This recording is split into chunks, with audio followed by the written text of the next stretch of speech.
What's up, Commanders HQ family? Our Washington Commanders are constantly looking to get better, to sharpen their identity, and to bring this city the results it's been waiting decades to see. This team isn't just chasing wins, they're building something that feels bigger. And before we jump into today's story, do me a quick favor. Hit that like button right now. It helps push Commanders HQ to more fans and keeps this community growing stronger every single day. Now, let's talk about the man steering this ship, head coach Dan Quinn. As the 2025 NFL season kicks off, expectations around this football team are the highest they've been in decades.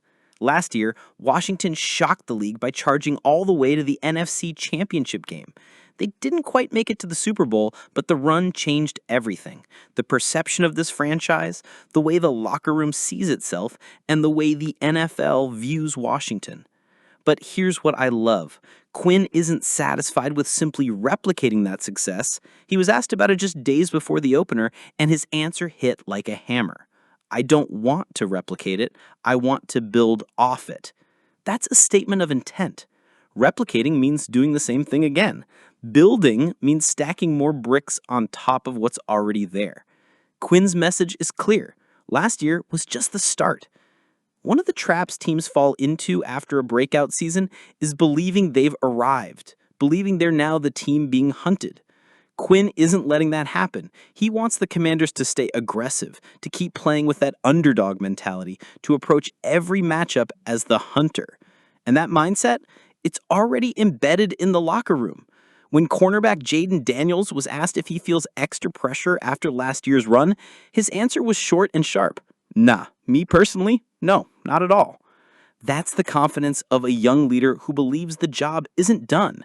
Daniels isn't weighed down by expectations, he's energized by them. Here's the part that fans sometimes miss. Quinn isn't only focused on wins and losses. He's focused on building a foundation that lasts. This past spring, he tried something unique with his coaching staff. For 16 weeks, he had every single assistant prepare a presentation about their personal lives, what shaped them, what drives them, who they are beyond football. Meetings opened with those stories, and eventually he gave his own.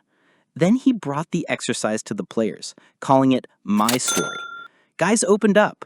They laughed, they cried, they connected in ways deeper than X's and O's. Quinn believes that those connections, those bonds of trust, were a huge reason Washington exceeded expectations last year. And now he's doubling down on that culture. That's not fluff. That's leadership. That's how you build a locker room that doesn't fracture under pressure. And when you combine that trust with talent, you get a team capable of going the distance. Now, let's be real. The road in 2025 won't be easy. The Commanders' regular season schedule is a gauntlet. They'll see the defending Super Bowl champion Philadelphia Eagles twice. They'll face elite quarterbacks, hostile road environments, and teams that would love nothing more than to derail Washington's momentum. But that's where the growth comes in. Quinn's not asking for perfection, he's asking for progress. He wants to see a team that continues to rise week by week, not one that's content with what it did a year ago. Of course, part of building and sustaining success is managing health. And as the Commanders prepare to host the Giants in Week 1, here's what the injury picture looks like. The good news is the list is shorter today than it was yesterday. Tight end Zach Ertz, he was given a veteran rest day earlier this week. Nothing serious. At 35 years old, that's just smart roster management. He's good to go. Kicker Matt Gay, listed with an illness yesterday, but he's back as a full participant. No concerns there. Now for the guys who remain limited. DN Dorrance Armstrong, he's been dealing with a knee injury, limited for a second straight day. Armstrong is the top defensive end on this roster, so his health is critical. CB Jonathan Jones, battling a hamstring injury, also limited again. Washington needs him ready with a tough Giants receiving corps coming to town. And then there's wide receiver Noah Brown. He's still limited with that knee injury dating back to June. He didn't play in the preseason, but reports suggest he's on track to be available for Week 1. And then there's QB Marcus Mariota. He's had a bumpy offseason, this time with Achilles tendonitis. But the good news is he's been a full participant in practice this week. Washington kept Josh Johnson on the roster as QB3 just in case, but Mariota is projected to back up Jaden Daniels on Sunday. His return could even open up roster flexibility elsewhere, maybe a move to bring in an extra wide receiver like Kendrick Burns, or to fortify another position. If you followed the Commanders through training camp and preseason, then you already know the name Ja'Cory Crosby Merritt.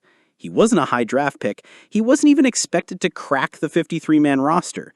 But from the moment he stepped on the field, he impressed everyone, coaches, teammates, and fans alike. He ran with power, vision, and hunger. He showed he could catch passes out of the backfield, and most importantly, he carried himself like a player who simply refused to waste his shot at the NFL. That's why it was so shocking when the Commanders' official Week 1 depth chart dropped and Crosby Merritt was listed as the 4th running back. After an offseason where Washington felt even comfortable trading away starter Brian Robinson to San Francisco, fans expected Crosby Merritt to step into a prominent role immediately. Instead, at least on paper, he's behind Austin Eckler, Jeremy McNichols, and Chris Rodriguez. But hold on, Commanders fans, a depth chart in Week 1 doesn't tell the whole story. In fact, sometimes it doesn't even tell half the story. The NFL has shifted away from the days when one running back took 25 carries per game. This is now a running back by committee league. It's not just about who's first or fourth on paper. It's about packages, situations, and matchups. Coaches rotate backs depending on game plan, red zone needs, third down responsibilities, and even special teams contributions. So just because Crosby Merritt isn't technically at the top of the list doesn't mean he won't have opportunities. And let's not forget, eyewitness accounts from practice paint a very different picture. According to NBC Sports' J.P. Finley, Crosby Merritt was still taking second-team reps right behind Austin Eckler during the week. That doesn't sound like a rookie buried on the bench. That sounds like a player who's in line for snaps when the real games begin. There's another clue that the Commanders believe in Crosby Merritt, the way they handled him in the preseason finale. While Rodriguez and McNichols both played in that last game, Crosby Merritt was held out. Now, why would a team sit a rookie if he's supposedly behind those other two on the depth chart? The answer is simple. They're protecting him. Coaches don't risk players they expect to play real roles in Week 1. And that's exactly what they did with Crosby Merritt. So yeah, that depth chart might be more smoke than fire. Now let's zoom out and remember, it's not uncommon for rookies to have to wait their turn. Sometimes coaches want young players to learn the finer details of the offense, prove themselves in special teams roles, or simply adjust to the speed of the NFL before handing them a major workload. History is full of examples of rookies starting slow and then exploding. Remember just 2 years ago when Devon Achane was a healthy scratch in Week 1 for Miami? Fans panicked. They thought maybe he wasn't ready. 2 weeks later, he was putting up 200 rushing yards and scoring 4 touchdowns in a single game. These things take time. And given what Crosby Merritt showed in camp, it's only a matter of when, not if, he earns more snaps. Let's also acknowledge that this running back group is one of the most versatile in the NFL. Austin Eckler brings veteran leadership and is one of the league's best pass-catching backs. Chris Rodriguez Jr. is a physical runner who can wear down defenses. Jeremy McNichols has carved out a role with his consistency. And then you've got Crosby Merritt, the wild card, the guy who can inject fresh energy and surprise defenses that aren't prepared for him. That's a dangerous combination when you're trying to keep defenses off balance and protect a young quarterback like Jaden Daniels. What that tells us is this. The Commanders aren't going to lean on one back. They're going to unleash different weapons at different times. And that could make Crosby Merritt's role even more valuable as the season unfolds. Here's the bottom line. Ja'Cory Crosby Merritt didn't fight his way through camp, impress in preseason, and force the front office to trade Brian Robinson Jr. just to fade into the background. That's not who he is. That's not what he's built for. Depth chart setback or not, this rookie is here to compete. He's here to prove himself. And he's here to win over this city even more than he already has. So don't panic about a number on a piece of paper. Look at the bigger picture.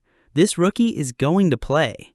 And when he does, don't be surprised if he makes the kind of splash that has all of us talking about him for weeks. So why are we talking about injuries, depth, and culture in the same breath as Super Bowl aspirations? Because this is how you build something sustainable. Dan Quinn isn't chasing last year's success like it was lightning in a bottle. He's engineering a system, on the field and off it, that can weather setbacks, overcome challenges, and still keep pushing forward. Think about it.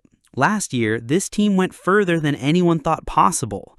And yet, here they are, stronger, deeper, and more connected. That's not by accident. That's by design. Commanders fans, here's the takeaway. This team is for real. Quinn doesn't just want to relive last year, he wants to raise the bar. Daniels isn't feeling pressure, he's ready to lead. And the locker room isn't fractured, it's closer than ever. But now it's your turn. Do you believe Dan Quinn can build off last year's success and take Washington even further in 2025? Do you buy into his hunter mentality? And how confident are you heading into Week 1 against the Giants, given the current injury picture? Drop your thoughts in the comments. I read them all and love hearing your perspectives. And don't forget, hit that like button, subscribe to Commanders HQ, and turn on notifications. We'll be breaking down every storyline, every rumor, every injury update, and every highlight of this 2025 season. Because, folks, this isn't just about replicating the past. This is about building a future.